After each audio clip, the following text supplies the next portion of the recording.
ଜୟ ଜଗନ୍ନାଥ। ଶୁଭ ସକାଳ ଦର୍ଶକ ବନ୍ଧୁ। ଚାଲନ୍ତୁ ଆଜି ଦିନର କିଛି ଗୁରୁତ୍ୱପୂର୍ଣ୍ଣ ଖବର ଉପରେ ନଜର ପକାଇବା। ତା ପୂର୍ବରୁ ଆମ ଚ୍ୟାନେଲକୁ ନୂଆ ଆସିଥିଲେ ଚ୍ୟାନେଲକୁ ସବସ୍କ୍ରାଇବ କରି ପାଖରେ ଥିବା ବେଲ୍ ଆଇକନକୁ କ୍ଲିକ୍ କରି ନିଅନ୍ତୁ। ପ୍ରଥମ ଖବର, ଓଡ଼ିଶା ବନ୍ଦ ଡାକରା ଦେଇଛି ନବନିର୍ମାଣ କୃଷକ ସଂଗଠନ। ଧାନମଣ୍ଡି, ପିୟୁସିସି ଓ ସ୍ମାର୍ଟ ମିଟର ପ୍ରସଙ୍ଗରେ 8 ଘଣ୍ଟିଆ ବନ୍ଦ ପାଳନ କରାଯିବ।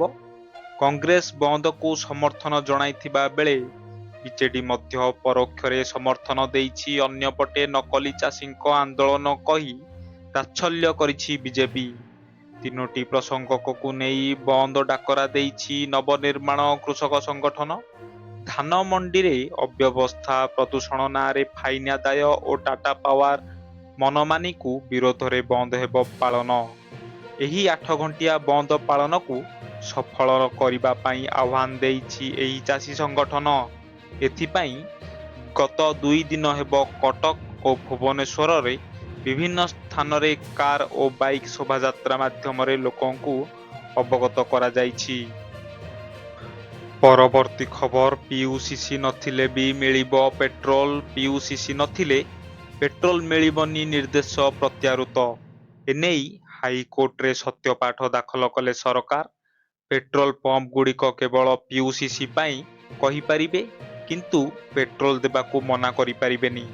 ସେହିପରି ସମସ୍ତ ଚାଲାଣ ଭରିବାକୁ ବାଧ୍ୟ କରିପାରିବେ ନାହିଁ ସରକାର। ଏନେଇ ବାହନ ପୋର୍ଟାଲରେ ସଂଶୋଧନ ପାଇଁ ନିର୍ଦ୍ଦେଶ ଦିଆଯାଇଛି। ଅନ୍ୟପଟେ ସମସ୍ତ ଚାଲାଣ ଭରିବାକୁ ବାଧ୍ୟତାମୂଳକ ନୁହେଁ ବୋଲି କହିଛନ୍ତି ହାଇକୋର୍ଟ। ଚାଲାଣ ନଥିଲେ ପ୍ରଦୂଷଣ ସାର୍ଟିଫିକେଟ୍ ନ ମିଳିବା ନେଇ ପରିବହନ ବିଭାଗର ନିର୍ଦ୍ଦେଶକୁ ଖାରଜ କରିଛନ୍ତି ହାଇକୋର୍ଟ। କୋର୍ଟଙ୍କ ଏହି ନିର୍ଦ୍ଦେଶ ପରେ ଏବେ ଚାଲାଣ ଥିଲେ ବି ପ୍ରଦୂଷଣ ସାର୍ଟିଫିକେଟ୍ ହୋଇପାରିବ। ପରବର୍ତ୍ତୀ ଖବର, ବଢ଼ିଲା ଅଙ୍ଗନବାଡ଼ି ପିଲାଙ୍କ ପୋଷାକର ସରକାରୀ ମୂଲ୍ୟ। ମାଳତୀ ଦେବୀ ପ୍ରାକ୍ ବିଦ୍ୟାଳୟ ଯୋଜନାରେ ପ୍ରି ସ୍କୁଲ ପିଲାଙ୍କ ପୋଷାକର ମୂଲ୍ୟ ବଢ଼ାଯାଇଛି। ସ୍କୁଲର ପୋଷାକ ଓ ଜୋତା ପାଇଁ ବଢ଼ିବ ସରକାରୀ ଖର୍ଚ୍ଚ। ଅଙ୍ଗନବାଡ଼ି ପିଲା ପିନ୍ଧିବେ ଉଚ୍ଚମାନର ୟୁନିଫର୍ମ। ଛାତ୍ରଙ୍କ ପୋଷାକ ମୂଲ୍ୟ 100ରୁ ବଢ଼ି 175 ଟଙ୍କା ହୋଇଛି। ସେହିପରି ଛାତ୍ରୀଙ୍କ ପୋଷାକ ପାଇଁ ଖର୍ଚ୍ଚ 150ରୁ ବଢ଼ି 250 ଟଙ୍କା ହୋଇଛି। ସେହିଭଳି ଜୋତା ପାଇଁ ଖର୍ଚ୍ଚ 100 ଟଙ୍କାରୁ ବଢ଼ି 150 ଟଙ୍କା ହୋଇଛି। ଆଜି ମହିଳା ଓ ଶିଶୁ ବିକାଶ ବିଭାଗ କାର୍ଯ୍ୟକ୍ରମରେ ଘୋଷଣା କରିଛନ୍ତି ଉପମୁଖ୍ୟମନ୍ତ୍ରୀ ପ୍ରଭାତୀ ପରିଡ଼ା। ପରବର୍ତ୍ତୀ ଖବର, ଜୁଲାଇ ପୂର୍ବରୁ ନୂଆ ଏନ୍ଏସି ନିର୍ବାଚନ। ରାଜ୍ୟରେ ନୂଆ କରି ଗଠିତ ହୋଇଥିବା ଏନ୍ଏସି ଓ ମ୍ୟୁନିସିପାଲିଟିରେ ଜୁନ 20 ତାରିଖ ପୂର୍ବରୁ ସରିବ ନିର୍ବାଚନ। ରାଜ୍ୟ ନିର୍ବାଚନ କମିଶନ ଏ ବାବଦରେ ପ୍ରକ୍ରିୟା ଆରମ୍ଭ କରିସାରିଛନ୍ତି। ଏପଟେ ଦୀର୍ଘ ଦିନ ହେବ ଜନପ୍ରତିନିଧି ଶୂନ୍ୟ ହୋଇପଡ଼ିଛି ରାଜ୍ୟର 148ଟି ପଞ୍ଚାୟତ। ବିକାଶର ଚାବିକାଠି ରହିଛି ଅଧିକାରୀଙ୍କ ହାତରେ। ଫଳରେ ପଞ୍ଚାୟତଗୁଡ଼ିକର ବିକାଶମୂଳକ କାର୍ଯ୍ୟ ବାଟବଣା ହୋଇଯାଇଛି। ପରବର୍ତ୍ତୀ ଖବର, 5 ଟଙ୍କିଆ ଗୁଟ୍ଖାକୁ 3 ଗୁଣା ଦାମ।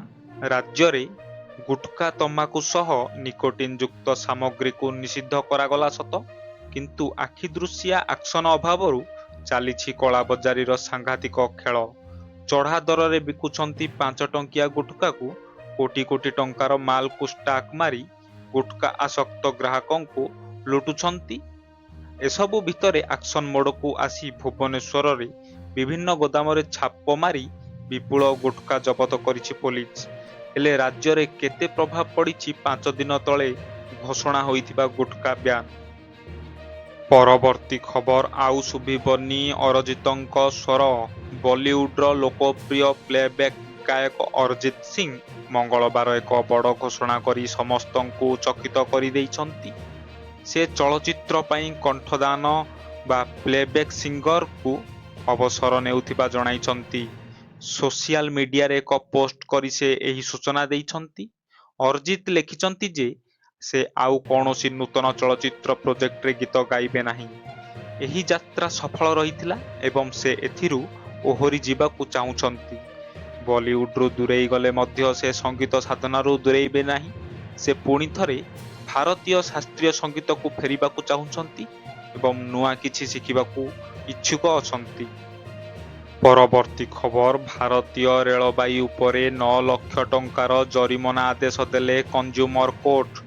ଟ୍ରେନ୍ ବିଳମ୍ବ ପାଇଁ ଭାରତୀୟ ରେଳବାଇକୁ ମିଳିଛି ଏହି ଶିକ୍ଷା। ଏମିତିକି ଏକ ଘଟଣା ଦେଖିବାକୁ ମିଳିଛି ଉତ୍ତରପ୍ରଦେଶର ବସ୍ତି ଜିଲ୍ଲାରେ।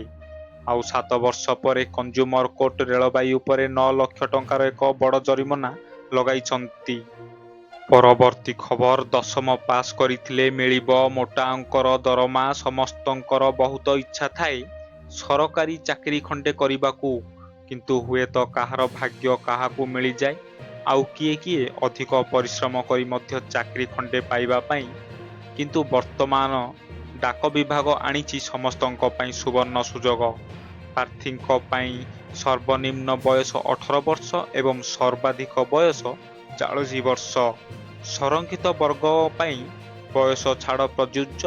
ଆବେଦନ ପ୍ରକ୍ରିୟା ଜାନୁଆରୀ 31 ତାରିଖ 2016ରୁ ଆରମ୍ଭ ହେବ ଏବଂ ଫେବୃଆରୀ 14, 2026 ପର୍ଯ୍ୟନ୍ତ ଦାଖଲ କରାଯାଇପାରିବ। ମନୋନୀତ ପ୍ରାର୍ଥୀମାନେ ପଦବୀ ଉପରେ ନିର୍ଭର କରି ମାସିକ 10,000ରୁ 29,000 ଟଙ୍କା ଦରମା ପାଇବେ। ଆଗ୍ରହୀ ପ୍ରାର୍ଥୀମାନେ ଭାରତୀୟ ଡାକ ବିଭାଗର ସରକାରୀ ୱେବସାଇଟ୍ ମାଧ୍ୟମରେ ଅନଲାଇନରେ ଆବେଦନ କରିପାରିବେ। ପରବର୍ତ୍ତୀ ଖବର, ଭାରତରେ ବ୍ୟାନ୍ ହେବ ସୋସିଆଲ ମିଡିଆ। ଅଷ୍ଟ୍ରେଲିଆ ପରି ଭାରତରେ ମଧ୍ୟ ପିଲାମାନଙ୍କ ସୋସିଆଲ ମିଡିଆ ବ୍ୟବହାର ଉପରେ ଲାଗିବ ପ୍ରତିବନ୍ଧକ। ଗୋଆ ସରକାର ପିଲାମାନଙ୍କ ସୋସିଆଲ ମିଡିଆ ବ୍ୟବହାର ଉପରେ ପ୍ରତିବନ୍ଧକ ଲଗାଇବାକୁ ବିଚାର କରୁଛି। ପିଲାମାନଙ୍କ ମାନସିକ ସ୍ୱାସ୍ଥ୍ୟ ବିପଦକୁ ଦୃଷ୍ଟିରେ ରଖି ସରକାର ଏହି ନିଷ୍ପତ୍ତି ଉପରେ ବିଚାର କରୁଛନ୍ତି। ପରବର୍ତ୍ତୀ ଖବର, ଅଶାନ୍ତ ହେଲା ରାଜଧାନୀ, ଫୁଟିଲା ବୋମା, ହେଲେ 5 ଗୁରୁତର। ଘଟଣାସ୍ଥଳରେ 2ଟି ଅଗ୍ନିଶମ ଗାଡ଼ି ପହଞ୍ଚିବା ସହ ଭୁବନେଶ୍ୱରର ଡିସିପି ପହଞ୍ଚି ଆରମ୍ଭ କରିଛନ୍ତି ତଦନ୍ତ। ଭୁବନେଶ୍ୱର ସୁନ୍ଦରପଦା ନିଉ ଆଜାଦ ନଗରରେ ବୋମା ବିସ୍ଫୋରଣ ହୋଇଛି। ଛାତ ଉପରେ ହେଲା ବିସ୍ଫୋରଣ। ବୋମା ଭିଡ଼ିବା ବେଳେ ହେଲା ଏହି ବିସ୍ଫୋରଣ। ବୋମା ବିସ୍ଫୋରଣରେ 5 ଜଣ ଆହତ ହୋଇଥିବା ଜଣାପଡ଼ିଛି। ଆହତଙ୍କ ମଧ୍ୟରୁ 3 ଜଣ ମହିଳା ରହିଛନ୍ତି। ଘଟଣାସ୍ଥଳରେ ଏୟାରଲିଫ୍ଟ ଥାନା ପୋଲିସ ପହଞ୍ଚି ତଦନ୍ତ କରୁଛି। ଏ ଖବର ସ୍ଥାନୀୟ ଅଞ୍ଚଳରେ ଭୟ ସୃଷ୍ଟି କରିଛି। ଦିନକୁ ଦିନ ରାଜଧାନୀ ଭୁବନେଶ୍ୱରରେ ଅଶାନ୍ତ ହୋଇପଡ଼ୁଛି। ପରବର୍ତ୍ତୀ ଖବର, ଟ୍ରମ୍ପ କହିଲେ ଆରମ୍ଭ ହେବ ଯୁଦ୍ଧ। ମୁହାଁମୁହିଁ ଇରାନ ଆମେରିକା କେବଳ ଟ୍ରମ୍ପଙ୍କ ଇସାରାକୁ ଅପେକ୍ଷା। ଇରାନ ସୀମାର ଫୁଲ୍ ସ୍କେଲ ମିଲିଟାରୀ ଷ୍ଟ୍ରାଇକ୍ ପାଇଁ ପ୍ରସ୍ତୁତ ଆମେରିକୀୟ ଯୁଦ୍ଧ ଜାହାଜ। ଟ୍ରମ୍ପଙ୍କ ଇରାନ ବିରୋଧୀ ଅପରେସନକୁ ସମ୍ପୂର୍ଣ୍ଣ ସମର୍ଥନ ଯୋଗାଇ ଦେଇ ନିଆଁରେ ଘିଅ ଢାଳିଛି ଇସ୍ରାଏଲ। ଟ୍ରମ୍ପଙ୍କ ଫୁଲ୍ ସ୍କେଲ ମିଲିଟାରୀ ଷ୍ଟ୍ରାଇକ୍କୁ ନେଇ ସାରା ବିଶ୍ୱରେ ଆତଙ୍କ। ଟ୍ରମ୍ପ ନେତାନ୍ୟାହୁଙ୍କ ପଦକ୍ଷେପରେ ଦୋହଲିଲାଣି ଖାମନାଙ୍କ ସାମ୍ରାଜ୍ୟ।